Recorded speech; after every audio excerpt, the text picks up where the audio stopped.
السلام الله عليكم لكن قد ونيسين وناق قوسك آلا وغبرتين برنامج xiisa leh wararka ugu dambeeyay maanta jimcadeena waxaan xakameeyaa su'aal ka dhalatay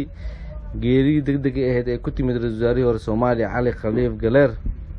waa kan wariyayna noogu soo waramay dhankaas iyo Muqdisho Xasan Biiwaaye oo warbixin noogu soo diyaariyay warar khilaafsan ayaa ka soo baxaya geerida ra'iisul wasaarihii hore Soomaaliya oo ku geeriyooday magaaladaasi Jigjiga dowlad deegaanka Soomaalida ee Itoobiya dowlad deegaanka ayaa markii hore sheegay inuu u dhintay waxyaabaha ay Soomaalida u taqaanto fuuqbaxa kadib markii matag iyo shuban uu isku daray Cali Khaliif Galeer kadibna saas uu geeriyooday saacado gudahood ayay mar kale soo sheegeen war kale oo ah inuu Cali Khaliif Galeer uu geeriyooday cudurka coronavirus taasi oo shaki badan ku dhalisay ehelada iyo dadka Soomaaliyeed Bashir Yusuf oo ah sargaal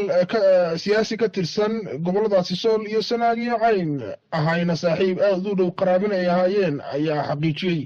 in baaritaan uu bilaaban doono ku saabsan meydka Cali Khaliif Galeer maadaama uu ahaa qof aad iyo aad muctaraf u ah bulshada Soomaaliyeed dhexdeeda Cali Khaliif Galeer ayuu sheegay in uu ka soo baxay laba war asaguna sheegay in Cali Khaliif Galeer uu haysto baasaboorka dowladda Mareykanka taasina ay sababi doonto in la baaro meydkiisa maadaama uu ahaa muwaadin Mareykan ah ehelada ayaa shaki weyn ka muujiyay geerida Cali Khaliif Galeer iyagoona ku tilmaamay in Cali Khaliif Galeer ay jiraan waxyaabo shaki keeni kara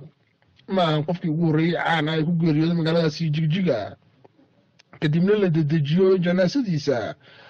iyadoona la wada og yahay arinkii Sangub iyo Cooke iyadoona Cali Khaliif Galeer haatan la isku haysto sidoo kale meesha lagu aasi lahaa iyadoona dowladka deegaanka Soomaalida ay sheegeen in loo qaadi doono magaalada Muqdisho halka eheladiisa iyo qaraabadiisa uu ka soo jeedo gobolada Sool iyo Sanaagna iyo Somaliland ay doonayaan in lagu aaso magaalada uu ka soo jeeday Laascaanood